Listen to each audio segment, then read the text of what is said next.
The shrill ring of my phone shattered the silence of my apartment, yanking me out of uneasy sleep.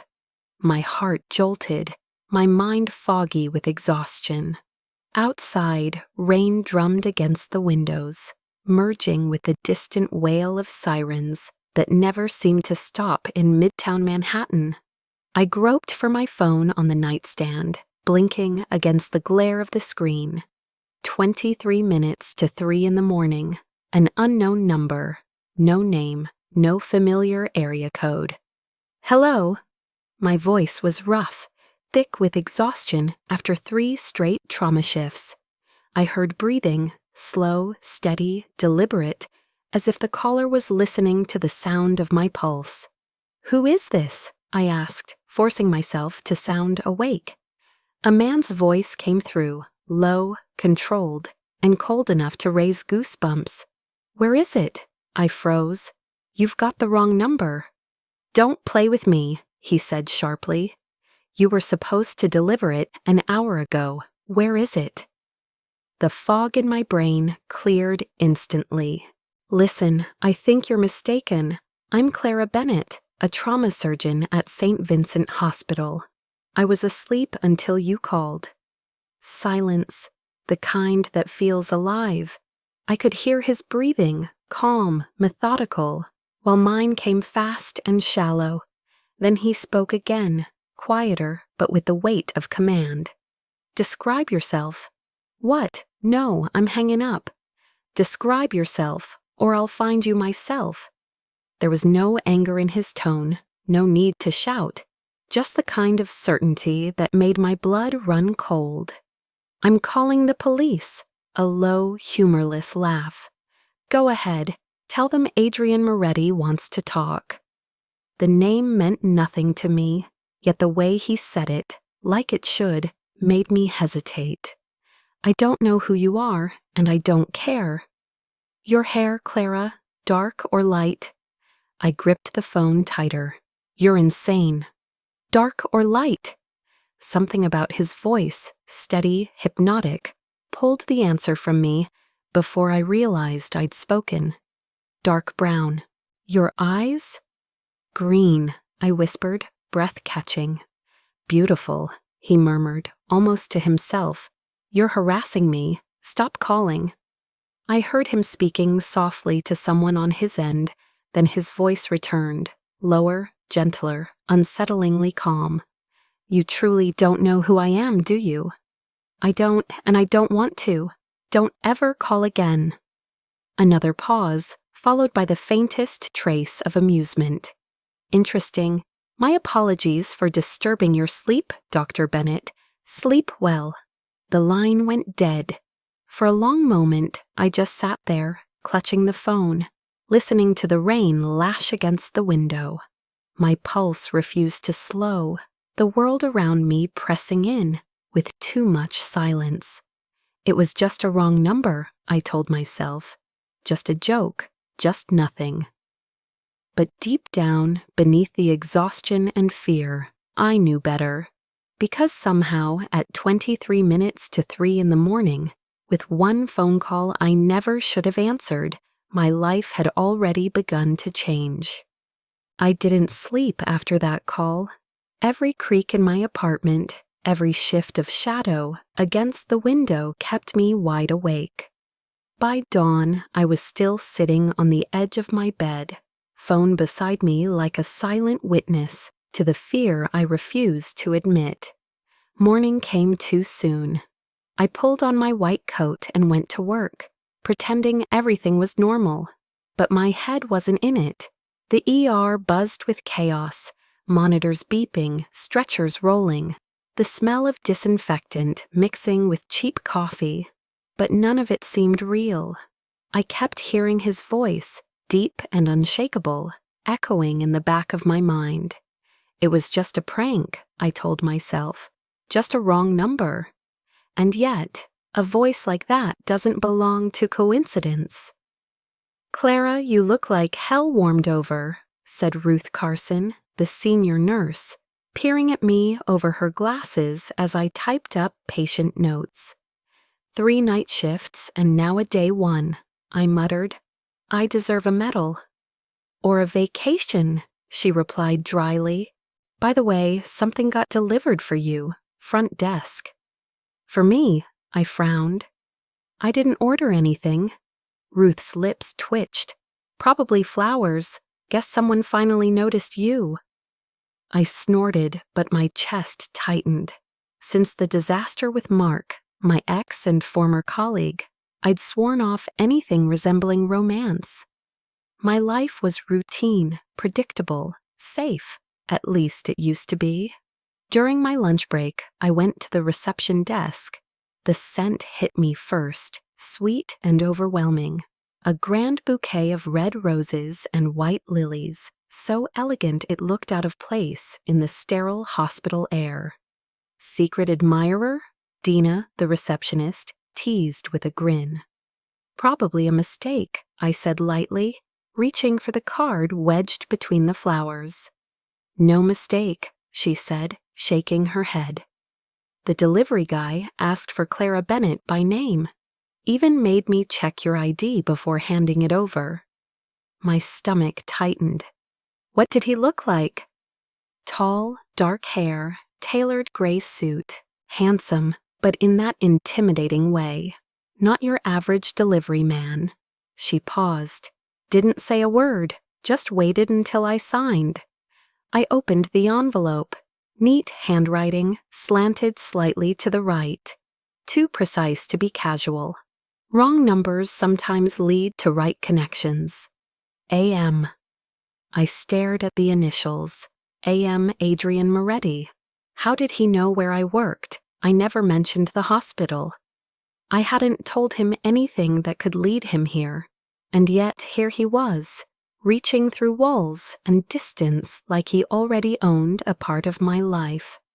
You okay, Clara? Dina asked, studying my face. I'm fine, I lied. Just surprised. Can you keep the flowers here? They're a bit too much for the break room. Back in the ER, the noise and motion felt strangely distant. I caught myself glancing over my shoulder again and again. Each time footsteps echoed down the hall, my pulse spiked. I couldn't tell if it was paranoia or if someone really was watching me. By the time my shift ended, the sky had turned slate gray. On my way to the parking lot, the rain had stopped, but the air still smelled of damp asphalt and sleepless city nights. I wrapped my scarf tighter, telling myself it was over, that the call, the flowers, the message were just a cruel joke. But the feeling of being watched clung to me like a second skin. The underground lot was almost empty. Pale yellow lights flickered across wet concrete, and my footsteps echoed too loudly. I gripped my keys and the small can of pepper spray, quickening my pace toward my old Honda parked in the far corner. When I hit the unlock button, the soft beep broke the silence, followed immediately by another sound, an engine humming nearby. I froze. 3 spaces ahead, a black Mercedes sat idle. Its headlights were off, windows tinted pitch black. Then the passenger door opened. A man stepped out, tall, composed, wearing a charcoal gray suit that fit him too perfectly. Water beaded along the sharp lines of his shoulders.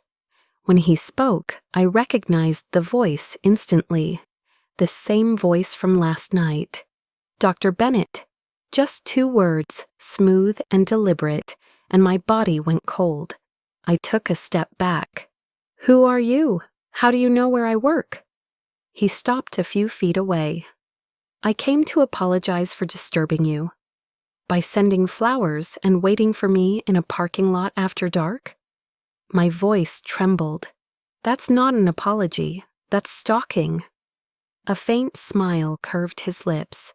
If I wanted to frighten you, Clara, I have far better ways. I shivered. Is that a threat? Just a fact. He moved closer, voice dropping low. I'm not here to harm you. I just wanted to see the woman who's been in my head all day. You're insane, I said, trying to sound steady. "I'm not some mystery for you to solve." "On the contrary," he murmured, "most people would have hung up immediately, but you didn't." "I'm a doctor. I answer calls at odd hours. It's part of my job." "Doctors save others," he said quietly. "But who saves you?" My pulse spiked.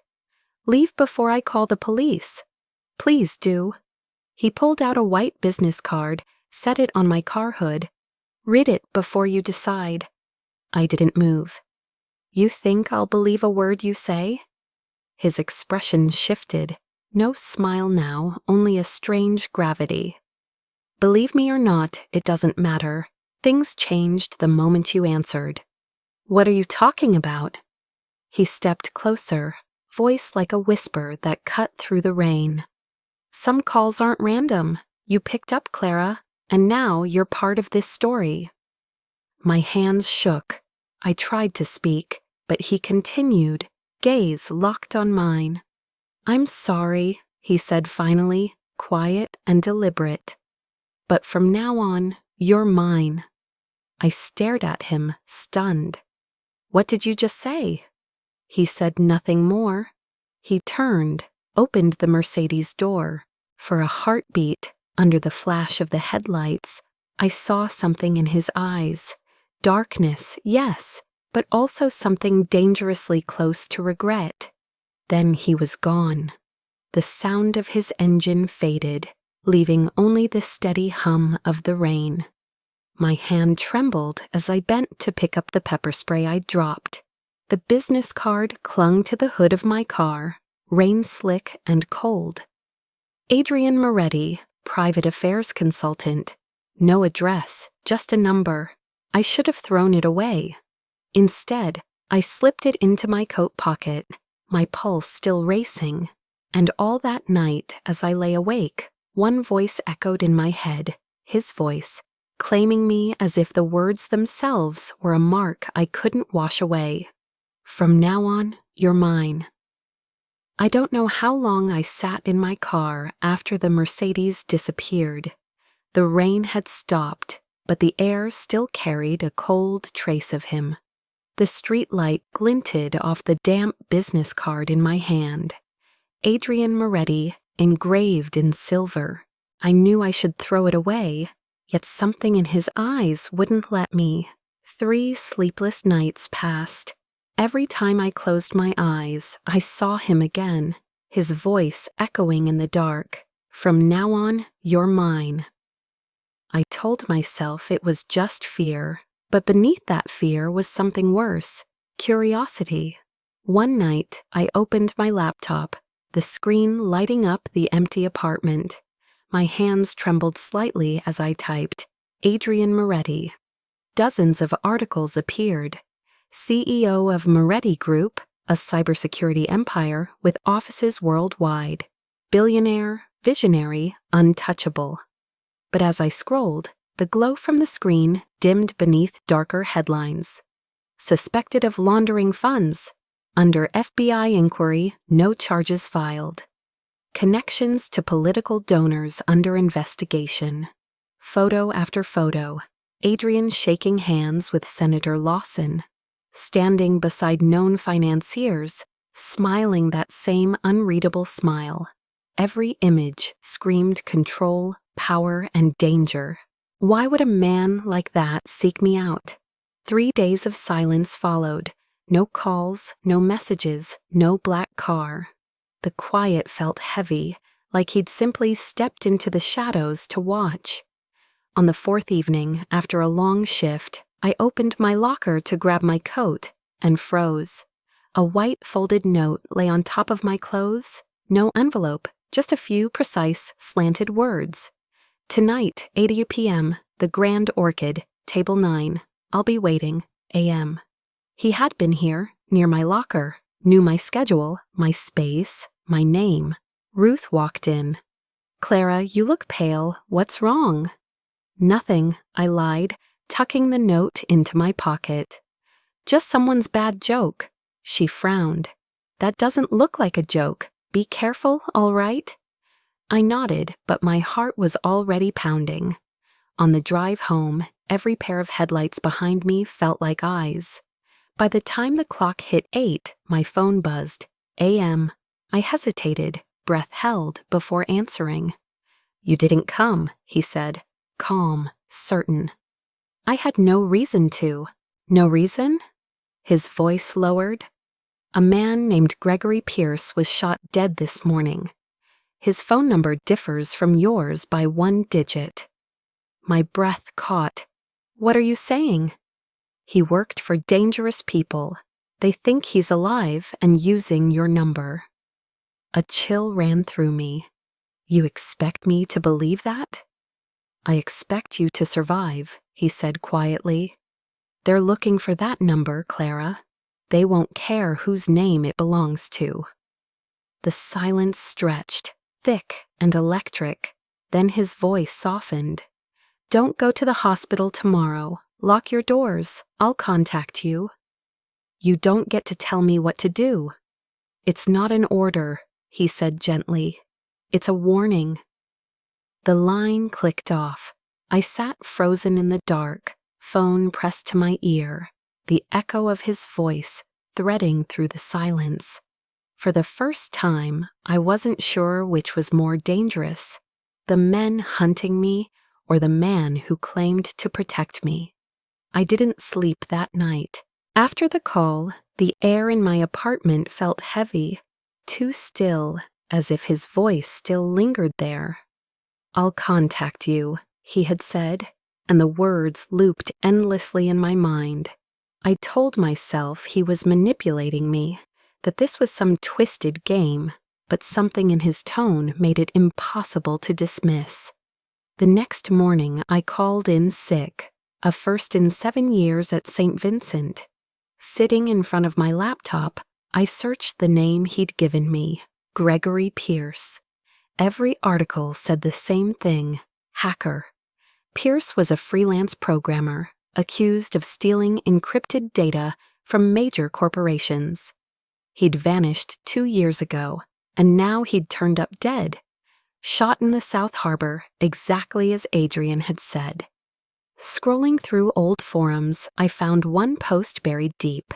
Last person to contact Pierce used a number ending in 73. My number ended in 74. The coincidence sent a chill through me. That afternoon, my phone rang. I didn't need to check the caller ID. "You've read the news," Adrian said, his voice calm as ever. "What are you doing to me?" "Keeping you alive." "Why should I believe you?"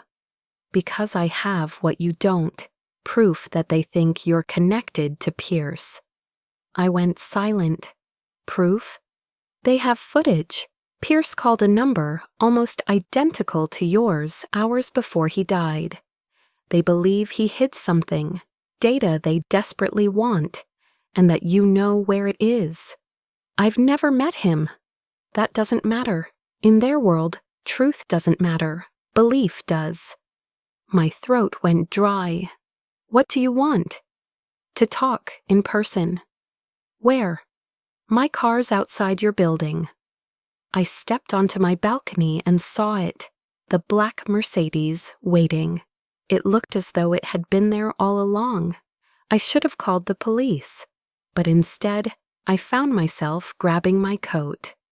The car's door opened before I reached it. A man in a dark suit, one of his, gestured silently for me to get in. The scent of leather and cologne filled the silence as the city blurred past outside. We crossed the bridge, the skyline glowing faintly through the drizzle, until the car stopped at the Hudson riverfront, in front of a glass tower that shimmered with light. An elevator took me straight to the top. When the doors slid open, I stepped into a penthouse bathed in candlelight.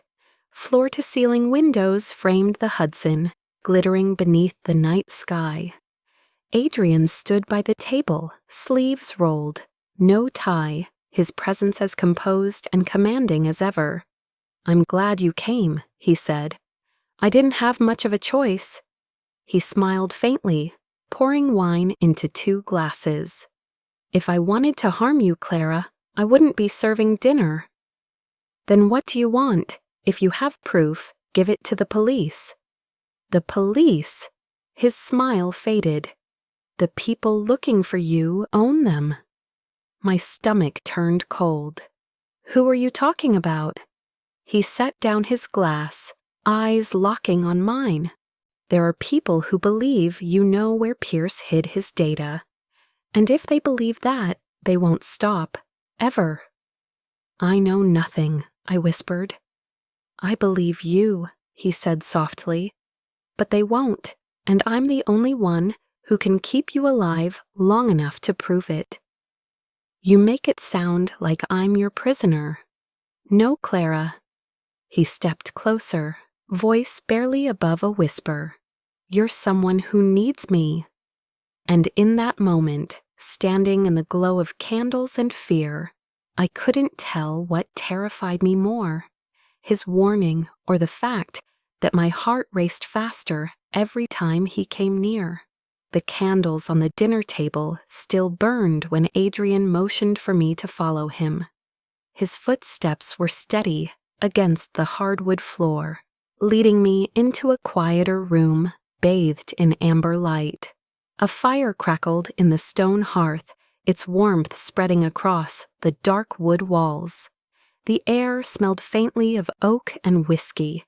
Sit, he said, gesturing to the chair across from his desk. His tone was softer, lower, weighted with something I couldn't name. I obeyed, gripping my glass too tightly. What is this, Adrian? Another game? Another threat? No, he said quietly, eyes fixed on a photograph spread across the table. It's time you learned the part of your story no one ever told you. I followed his gaze. It was an old picture, a group of men in suits standing before a government building. At the center stood a man I recognized instantly. My father. My breath caught. That's David Bennett, Adrian said, financial advisor to the Department of Commerce, loyal employee, until he vanished from the records 14 years ago, listed dead in a car crash. Listed? My voice shook. What do you mean, listed? Adrian turned toward the fire, its glow outlining the hard edges of his face. Your father didn't die in a crash, Clara. He died in an explosion, a staged one. The words hit me like a slap. No, that's impossible. I saw the wreck. I was there. You saw the aftermath, he said gently. Not the truth. The blast was ordered by Sergei Volkov, the man your father was secretly investigating, a global money laundering network that's still very much alive. I felt my pulse in my throat. You're lying. You're trying to control me. I'm not, he replied, softer now. But they'll come for you because of him. And I can't let that happen. My chest ached. Why should I believe you? You've stalked me, manipulated me. Now you expect me to trust you? He didn't flinch. He simply opened a drawer and slid an envelope across the table. Because truth always begins like a nightmare. Inside were photographs. My father sitting with an unfamiliar man, the burned wreck of his car from a different angle, a classified report stamped in red. Case closed, internal collusion suspected. I stared at the images until my vision blurred. Where did you get these? You don't need to know, he said. Only that Volkov's network never died. And what Pierce stole might be what your father once hid. My voice cracked. You investigated me because of this, didn't you? You thought I knew where it was. He hesitated, then nodded. At first, yes. A bitter laugh escaped me. So I was just another lead to you? Adrian stepped closer, his face half lit by fire. No, I started with an investigation, but I stayed because I couldn't ignore what I saw. When Volkov finds you, he won't hesitate. I will. Anger and confusion twisted inside me. I wanted to shout, to run, but something in his eyes, something raw and human, kept me still. "How did you know my father?" I whispered. He looked away, the flame reflecting in his eyes. "He saved my life once, and I failed to save his." The room fell silent except for the soft crackle of fire. In that flickering light, his face looked both dangerous and broken. Fear and something deeper, something I didn't dare name, tightened my chest. I didn't trust him, but I couldn't deny the pull between us, the strange magnetism that made the air itself tremble. He stepped closer, his voice a low murmur. "Do you see now, Clara? Truth isn't pure light, it's fire. It burns, it consumes, and sometimes it saves." I looked up at him, barely breathing. "And you, Adrian? Which are you, the light or the fire?" He didn't answer. The only sound was the steady heartbeat of the flames between us. And in their glow, his eyes looked like both, danger and salvation in the same breath. The fire had burned low, its glow flickering across Adrian's face. He sat in silence for a long moment, staring into the embers as if they might offer some kind of truth. I couldn't tell if I hated him or needed him. He'd shattered everything I thought I knew, yet part of me feared what the world would look like without him in it. I was about to speak when he turned to me, voice low and deliberate. "Clara, I need to ask you something. Did your father ever leave you anything? A gift, jewelry, something he told you to keep safe?" The question stopped me cold. Memory rippled through me like light breaking through fog. I saw my father on the porch that last summer evening before his trip. His soft smile, the trembling of his hands as he clasped a silver pendant around my neck. "Yes," I whispered. "A pendant, round, silver. There were numbers engraved on the back. I never knew what they meant." Adrian looked up sharply. "Do you still have it?" I shook my head. "No, it was lost in the fire when I was 16. Everything was." He leaned forward, brow furrowed. "Do you remember the numbers?" I closed my eyes, forcing the memory back. It had 4 sets, maybe 11 or 9, 27, 45, or 47. I'm not sure. My father said it was the day everything began. Adrian straightened slowly. "Not a date," he murmured. "Coordinates." I blinked. "Coordinates?" He met my gaze. "If I'm right, that pendant is the key to the hard drive Pierce stole before he died. Which means everything starts with your father." The words hung between us like a shadow.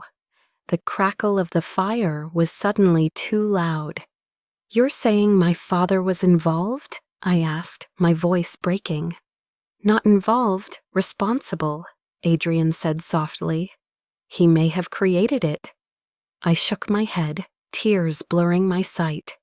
"No, he wasn't like that. He believed in truth, in helping people." "And that's why he died," Adrian interrupted gently. "Because he tried to expose what others would kill to hide." Before I could respond, the phone on his desk rang.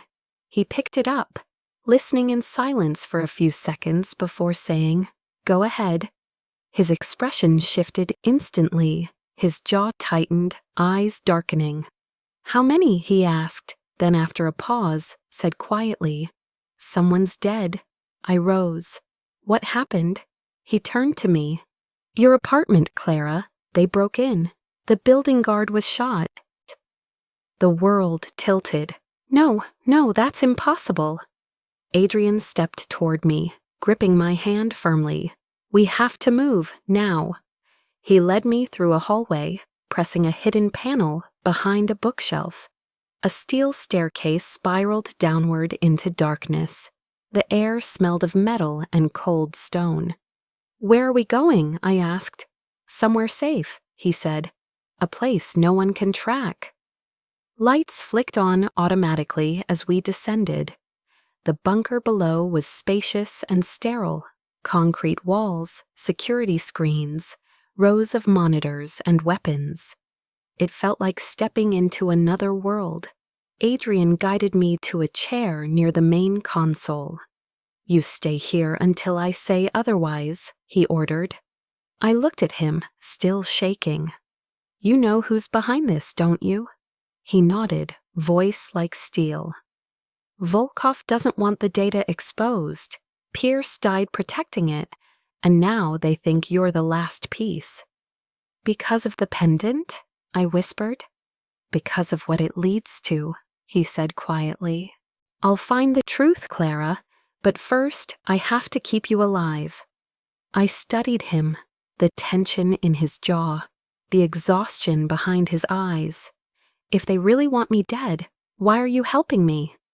He hesitated, then answered in a tone so soft I barely heard it. "Because this time I won't lose someone I owe again." His words sank deep, heavier than the air in the bunker. In that moment, surrounded by concrete and fear, I realized something terrifying. Whatever bound us wasn't trust or safety, but something darker, stronger, and far more unbreakable. I could still hear the echo of the steel door closing behind us as Adrian led me deeper underground. After everything that had happened, the gunfire, the smoke, the blood, darkness had become the only safe place left. His footsteps on the metal floor were steady, mechanical, almost inhuman. We passed 3 layers of security doors before stepping into a vast chamber, the bunker. The space was shockingly modern. Glass walls reinforced with steel, cold blue lights reflecting off rows of monitors and surveillance panels. Machines hummed softly. Cables ran like veins along the walls. "This is my control center," Adrian said, setting his weapon down. "No one knows this place exists. You're safe here." I looked around. No windows, no air from outside. Just sterile light and the dull thrum of electricity. "Safe," I echoed, almost bitterly. "Since meeting you, I haven't felt safe for a second." He paused, eyes darkening. "Maybe because I haven't given you a reason to trust me." Silence hung between us. I took a breath, my fingers trembling. "You said the pendant was the key. Tell me what you really know." He gestured for me to sit beside him. On the table, the image of the pendant glowed on the screen. "Describe everything you remember, every mark, every scratch, anything." I closed my eyes. The front had a symbol, an 8-pointed star. My father called it the mark of truth. On the back were numbers, 1109, 27, and to 45. But there's something I didn't tell you. Adrian's gaze sharpened. "What is it?" The pendant could open. There was a tiny hinge. Inside was a folded piece of paper in my father's handwriting. I never got to read it. The fire destroyed everything. He leaned closer. "Do you remember any of it?" "Just one word," I whispered. "Latitude." Adrian's eyes lit up. He typed rapidly, pulling up a satellite map. "Coordinates, exactly what I suspected. The numbers aren't a code, they're a location." His voice dropped lower. "The place where your father hid what Pierce stole." I stared at the screen, the realization pressing down on me. All of this because of that pendant. "Not just a pendant," he said. "It's his legacy, and maybe his warning." A sharp ping interrupted us. One of Adrian's agents appeared on a monitor, face tense. "Sir, we found an anomaly in the banking records. A safety deposit box was opened under the name Elizabeth Bennett." I froze. "That's my mother's name." Adrian's voice hardened. "When?" 7 days before the explosion." He stood straighter. Someone accessed it right before your father died." Then his gaze found mine, probing. "Did you know your mother might still be alive?" The air left my lungs. "No, she died of heart failure when I was 10. My father buried her himself." Adrian's expression softened, but his words were unrelenting. "Maybe he lied to protect you. If her name appeared in those records, then either she survived or someone's using her identity to hide transactions." I felt the room tilt. "You're saying both my parents were part of this?" "No," he said quietly. "I'm saying they tried to destroy it, and someone made sure they couldn't."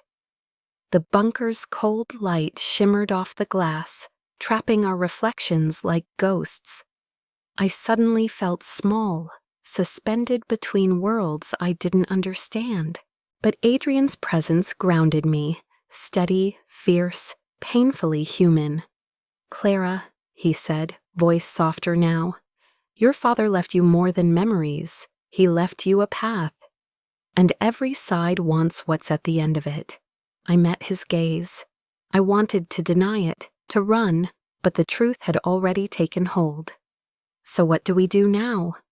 He placed a hand on my shoulder. "We follow where the numbers lead, before anyone else does. And Clara?"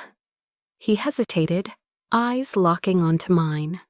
"From this moment on, you're not just a witness, you're the key." My breath caught. Surrounded by glass and light, I realized there was no going back.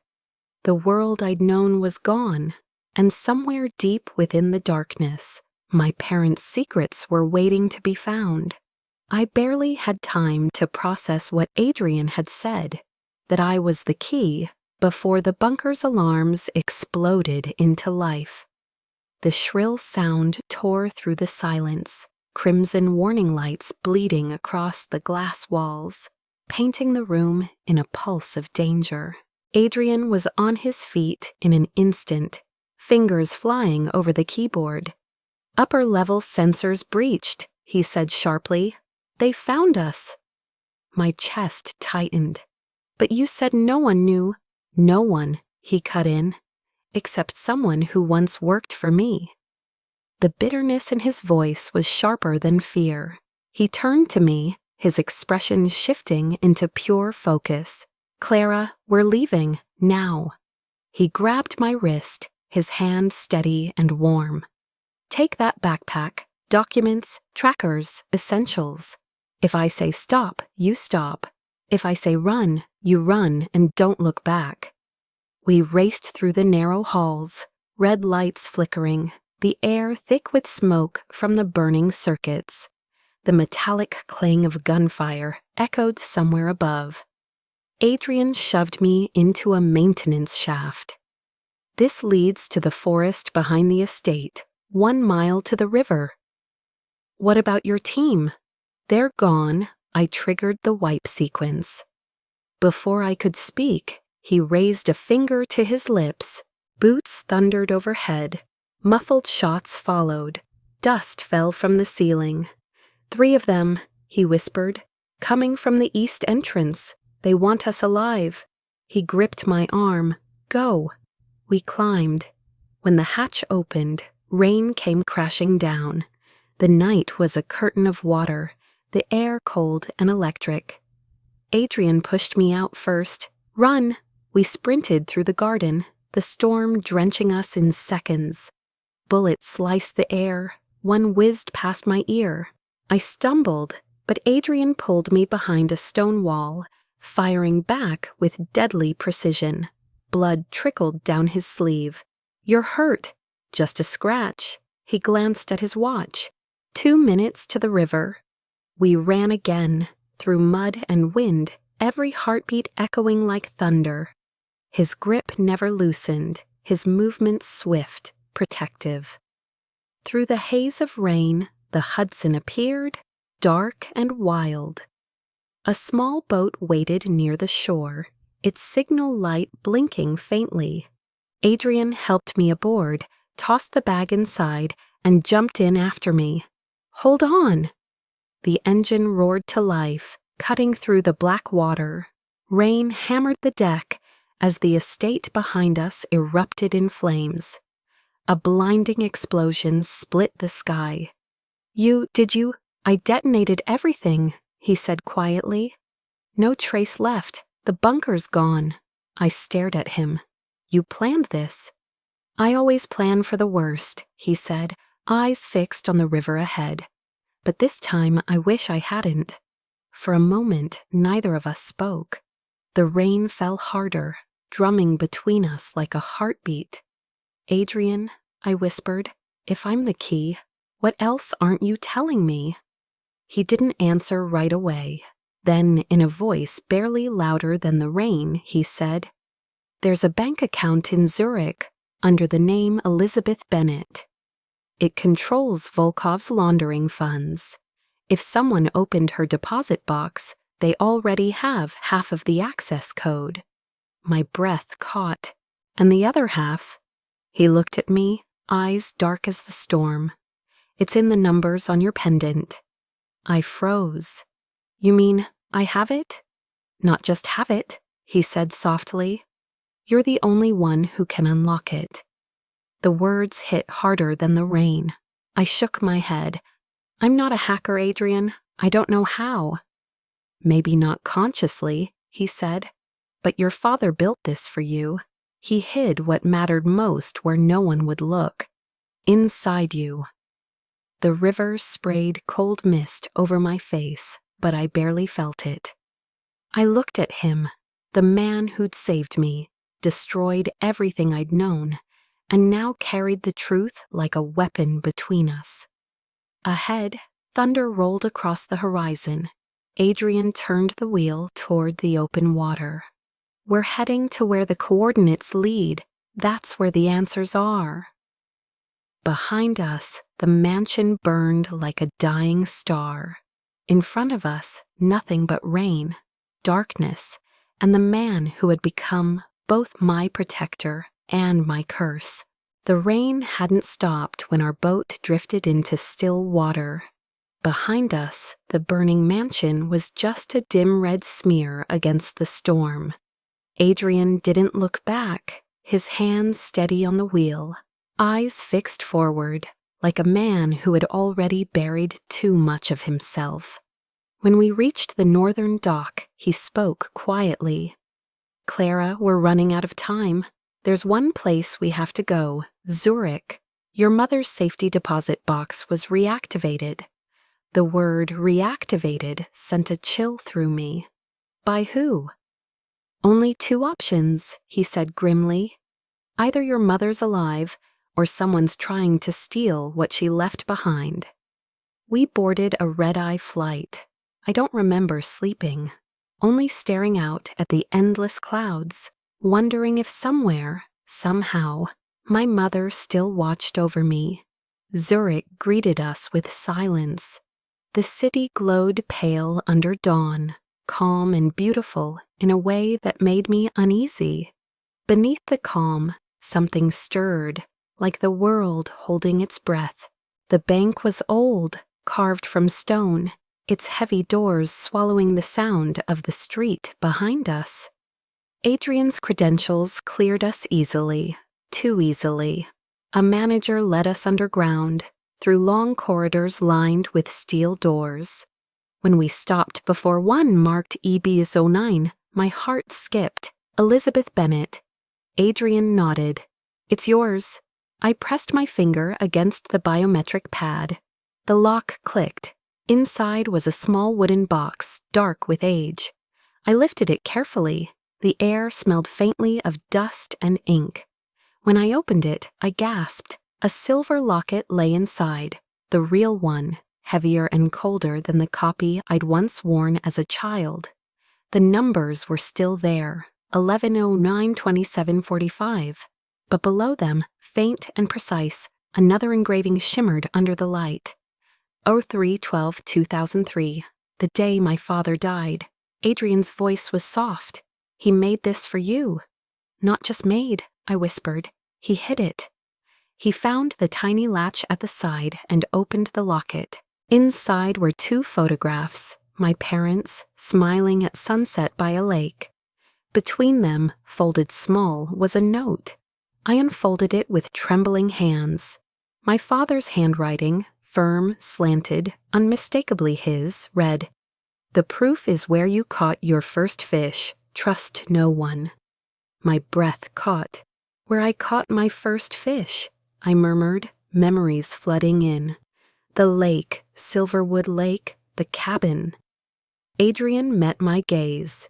"Then that's where we go. If your father said the proof is there, it's the next target, for us and for Volkov." I swallowed hard. "They'll come for it." "They always do," he said, voice low. "The Zurich login will lead them straight to us." I looked down at the locket, its cold gleam burning against my palm. He knew they'd come. "He planned for it," Adrian said. "He left a trail only you could follow." I stared at him, unsure whether to trust or fear him. "I don't know if I can trust you, Adrian." He didn't flinch. "You don't have to. You just have to survive long enough to learn the truth." In that moment, I couldn't say a word. The wind hissed through the narrow crack of the door, carrying the scent of metal and old paper. I clenched the piece of paper in my hand, feeling each letter carved into my skin. A message, a place, and a truth I wasn't ready to face. Snow was still falling when we left the Zurich bank. The air was heavy, thick with the kind of silence that only comes before something breaks. I gripped the silver locket tight in my palm, its cold metal biting into my skin. Adrian walked ahead of me, black coat billowing in the wind, eyes scanning every shadow. We had barely stepped onto the sidewalk when the growl of an engine sliced through the air. A black SUV rounded the corner, headlights glaring straight at us. Adrian didn't hesitate. He grabbed my arm and pulled me down, just as the first burst of gunfire shattered the quiet. "Get in the car," he shouted. Bullets tore through the night as we dove into his vehicle. The engine roared to life, tires screaming across the snow. Behind us, the SUV gave chase, its beams cutting through the blizzard. They tracked the biometric scan from the vault. Adrian said through clenched teeth, "Volkov's men." I looked back. 2 masked gunmen leaned out of the windows, rifles flashing. Glass splintered. My heart hammered in my chest. Adrian jerked the wheel hard, taking a side road toward the docks. "Hold on." The city blurred into streaks of white and gray. The SUV closed in. Adrian slammed the brakes, spun the car, and sent a spray of snow across the windshield. The pursuers swerved, narrowly missing a wall. "Where are we going?" I gasped. "The docks," he said. "I have something faster than wheels." When I saw the dark expanse of the lake ahead, realization hit. A silver yacht waited near the pier. Adrian jumped out before the car had fully stopped, yanked open my door. "Run!" We sprinted across the pier. Gunfire erupted behind us, bullets sparking against the steel rails. Adrian pushed me aboard, cut the moorings, and fired up the engines. The boat surged forward, slicing through the black water. Behind us, 2 smaller speedboats detached from the shore and began to close in. "Down," Adrian ordered. I ducked as bullets hissed across the deck, splintering wood inches from my head. Adrian stood at the helm, firing back with terrifying precision. Each shot echoed against the water, deliberate and controlled. Then a grunt. Blood stained his sleeve. "You're hit." "It's nothing," he said. "Reload for me, locker by your left." I scrambled to obey, but when I turned, I froze. He was still standing there, tall, defiant, a figure carved in firelight and fury. Not the cold stranger I'd feared, but a man fighting against the night itself, for me. One of the enemy boats veered close.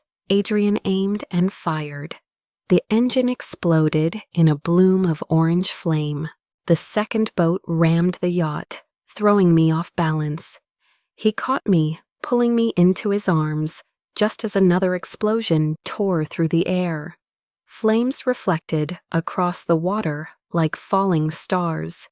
We drifted past the wreckage, the gunfire fading into silence. Adrian sank into the pilot's seat, breath ragged, blood dripping down his arm. I tore a piece of my scarf and pressed it to the wound. He looked at me, smiled faintly. "You did good, Clara." The way he said my name made something shift inside me, a warmth cutting through the fear. "You didn't have to do that," I whispered. "You could have left me." His gaze softened.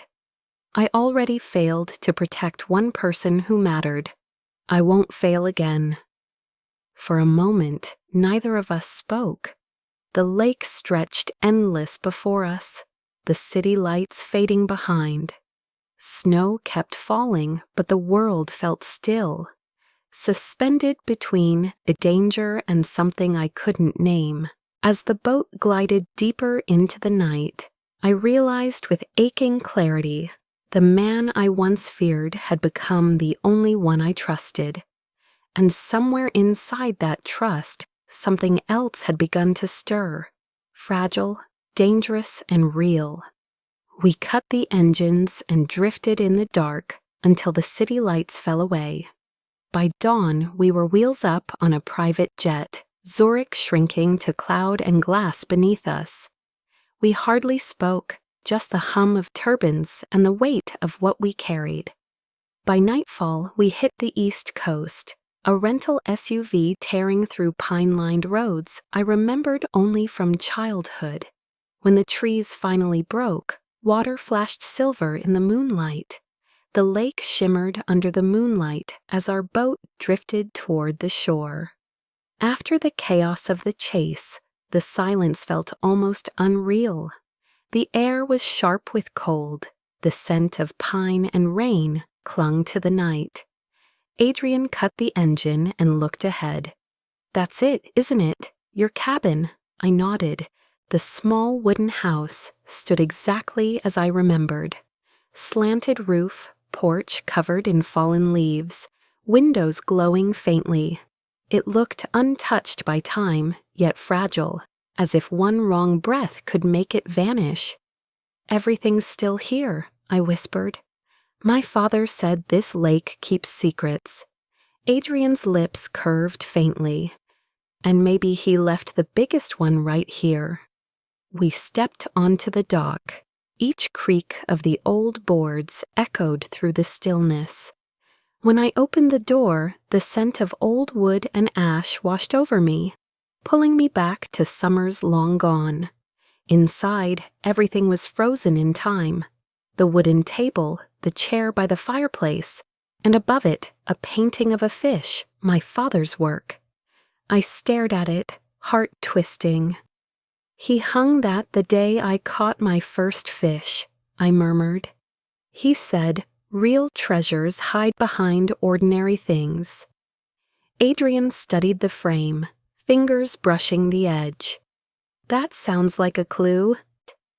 He found a hidden latch on the side, twisted it, and the painting swung open to reveal a small wall safe behind it. My pulse spiked. "You remember the numbers?" he asked. 1109-2745. I entered the sequence.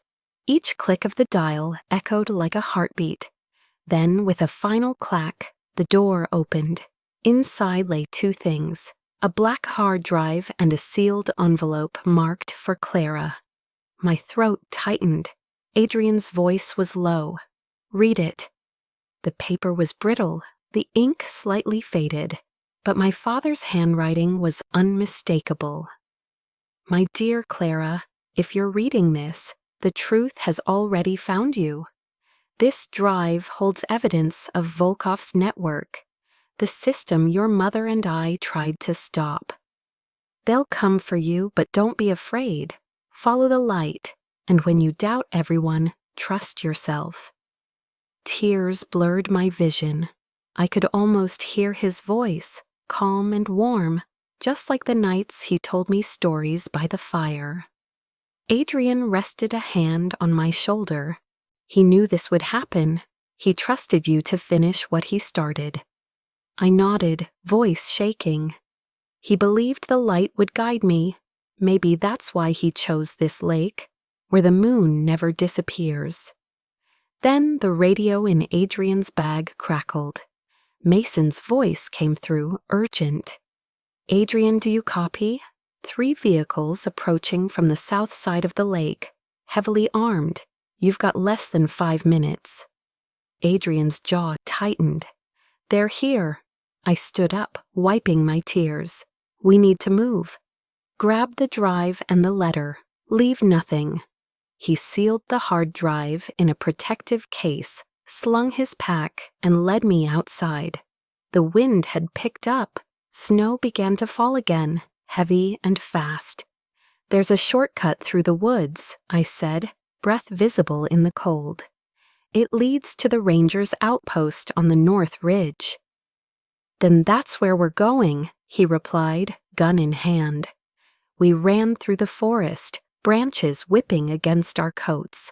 Behind us, headlights cut through the trees, voices shouting in a language I didn't understand. I glanced back one last time. The cabin stood still in the dark, its window flickering weakly, the last breath of a memory. I gripped Adrian's hand tighter. The cold bit at my face, but my heart was burning, and in that wild, freezing silence, I heard my father's voice again. Don't fear the dark, Clara. It's where the light is born. And I knew this was far from over. This was only the beginning. The forest was silent except for the crunch of snow beneath our boots. The wind howled through the pines, carrying the faint growl of engines behind us. I held on to Adrian's arm, breath misting in the cold. How far? I whispered. 1/2 kilometer, he said.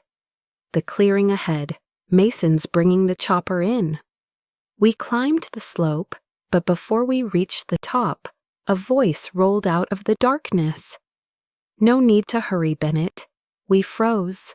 Figures emerged from between the trees, armed precise. At their center stood Sergei Volkov, tall, gray-haired, his eyes sharp and glacial. He smiled, voice thick with mockery. You have your father's defiance, Clara. He looked at me the same way, right before he learned what happens to those who betray me. My knees went weak. What did you do to him? Volkov's grin widened. Your father thought he could steal from me. He wanted to expose the network, so I gave him fire instead of truth. I shook my head. You're lying. Adrian stepped forward, cold fury in his tone. Enough, Volkov. Volkov turned his gaze to him. Adrian Moretti, the loyal one. I thought you were dead. Almost, Adrian replied. You should have made sure. Volkov chuckled. You still have the drive, don't you? Hand it over and she lives. Adrian whispered to me. When I say run, you run. No, trust me. He stepped forward, raising the sealed hard drive. You want it? Let her go. You take this, we walk away. Volkov's smirk faded. I don't trust anyone. His men lifted their guns. Adrian shoved me down just as bullets tore through the air. He rolled, fired twice, and one of them fell. Snow exploded around us. Run, Clara. I stumbled behind a tree, heart hammering. Gunfire cracked, flashes of orange lighting up the forest.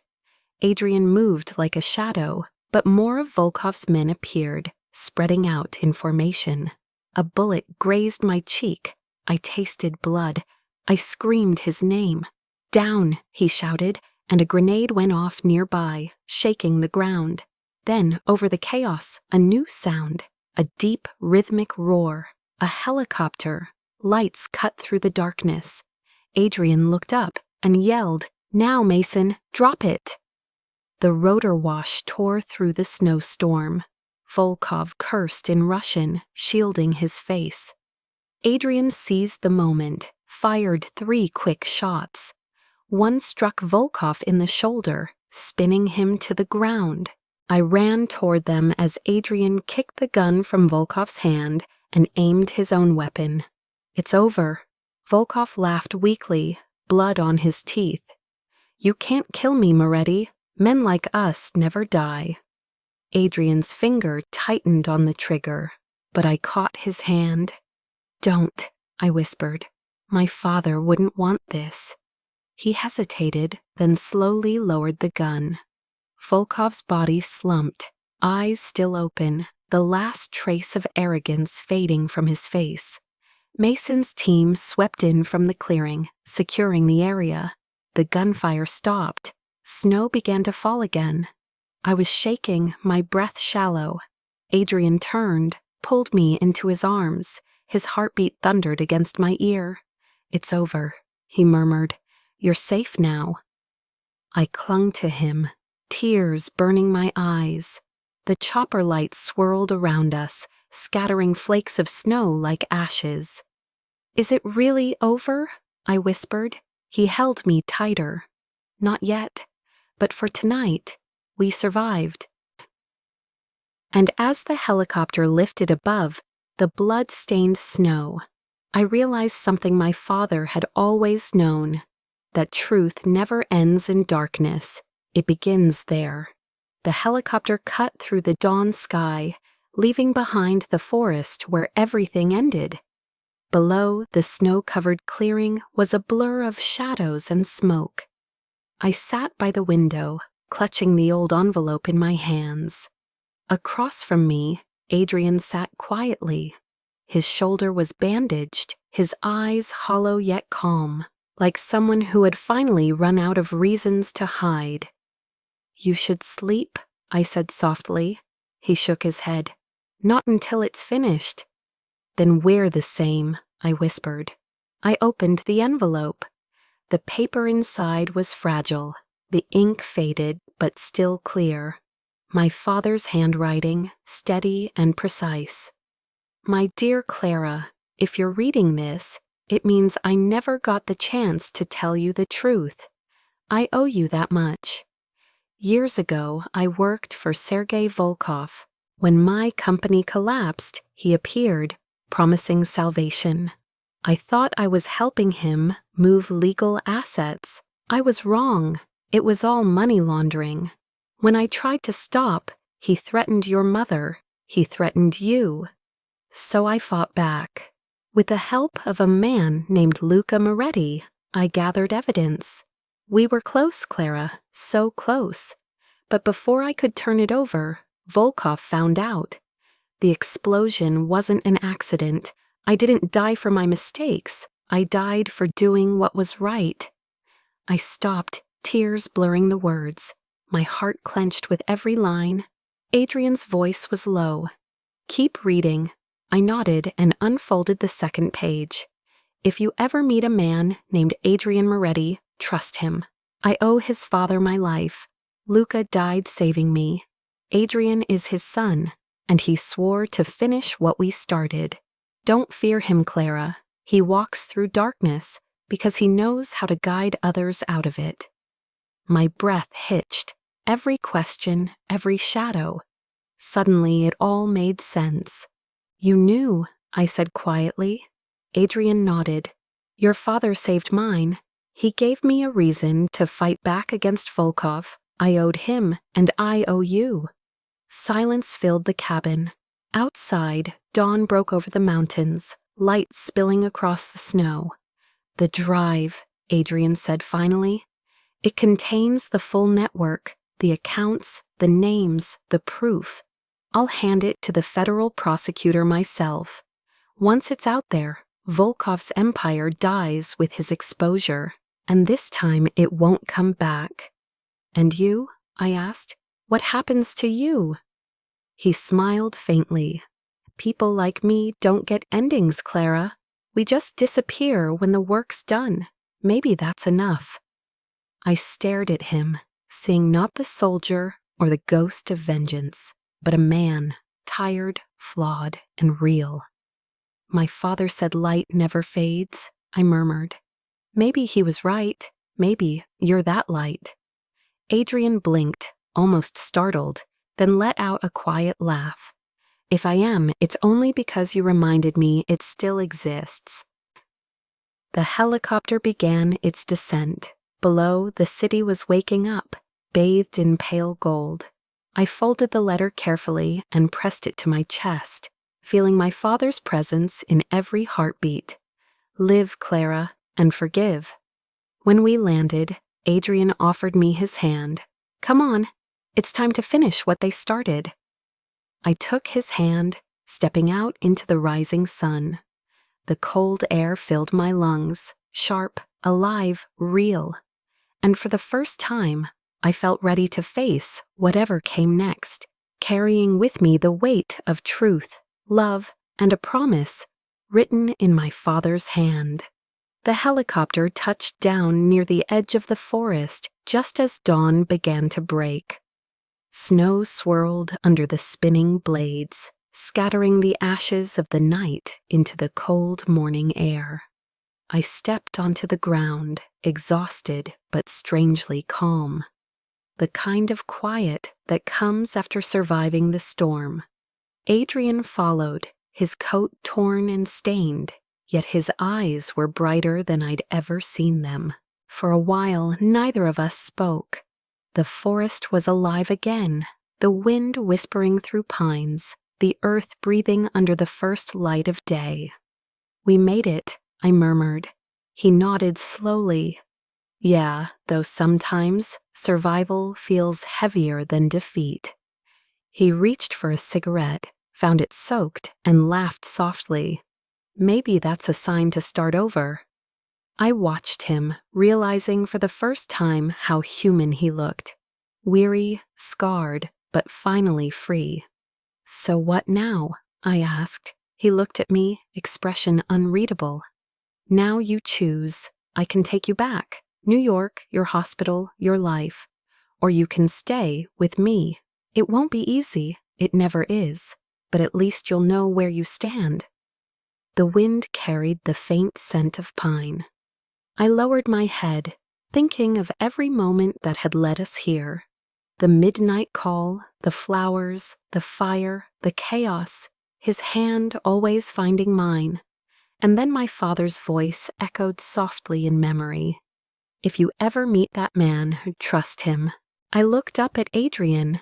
Where will you go if I don't come with you? He smiled faintly. Nowhere that has a name. I was never good at staying. Then don't go, I said quietly. Stay. He froze, eyes searching mine. Clara, you know what that means, don't you?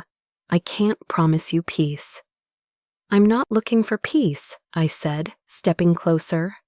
I'm looking for something real, and you're the only real thing left. For a moment, he said nothing. His hand brushed my cheek, hesitant but warm.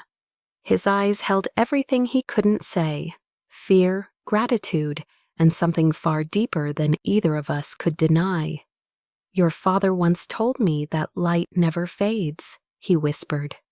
I used to think he was naive. Now I know he was right. Because light, I said softly, always begins in darkness. We stood together as the sun climbed higher, its golden glow spilling over the snow. There was no war left to fight, no secrets to chase, only two souls, bruised but still standing. Adrian extended his hand.